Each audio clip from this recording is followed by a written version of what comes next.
নবী সাল্লাল্লাহু আলাইহি ওয়াসাল্লাম মসজিদে নববীতে বসে যুদ্ধের জন্য নাম নিচ্ছিলেন। এই সময় একজন সাহাবায়ে কেরাম একজনের পর একজন দাঁড়িয়ে নাম লেখাচ্ছেন।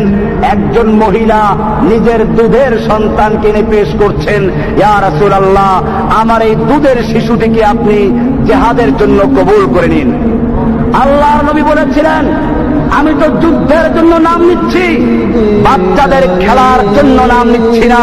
তোমার এই বাচ্চা না তীর চালাতে পারবে, না তরবারি চালাতে পারবে, না ঘোড়ায় বসতে পারবে, না উঠে বসতে পারবে, না ঢাল ঘুরাতে পারবে।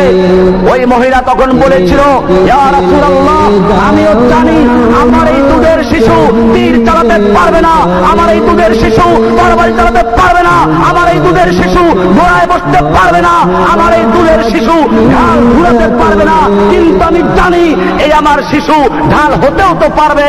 আপনাকে লক্ষ্য করে যখন দুশমনরা তীর ছুঁড়ে মারবে, আপনাকে লক্ষ্য করে যখন দুশমনরা তরবারি আঘাত করবে, সেই মুহূর্তে আপনার সামনে আমার এই দুধের সন্তানকে ঢাল স্বরূপ পেতে হবে।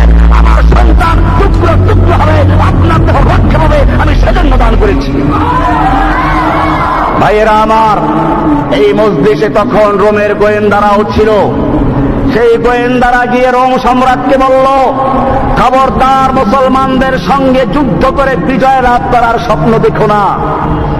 রোম সম্রাট জিজ্ঞেস করল, ব্যাপার কি? মুসলমানদের সৈন্য কি আমাদের চেয়ে অনেক বেশি? গোয়েন্দারা বলল, না, সৈন্য তাদের অনেক কম। বলে, তাহলে তাদের কি অস্ত্র অনেক বেশি?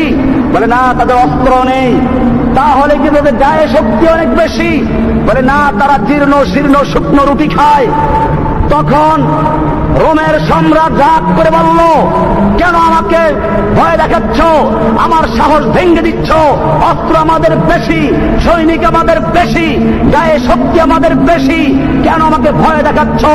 রোমের গোয়েন্দারা বলেছিল, সম্রাট জাহাপনা, অস্ত্র তোমার বেশি হতে পারে, তোমার সৈন্য সংখ্যা বেশি হতে পারে, শক্তি তোমাদের গায়ে বেশি হতে পারে, কিন্তু জেনে রাখো, তোমার সৈনিকদের কাছে সুন্দরী নারী আর যুবতী যত বেশি প্রিয়, আর মদের পেলা যত বেশি প্রিয়, মুহাম্মাদের সৈনিকদের কাছে আল্লাহর রাস্তায় জীবন দেওয়া তার চেয়ে বেশি প্রিয়। إن الله اشترى من المؤمنين أنفسهم وأموالهم بأن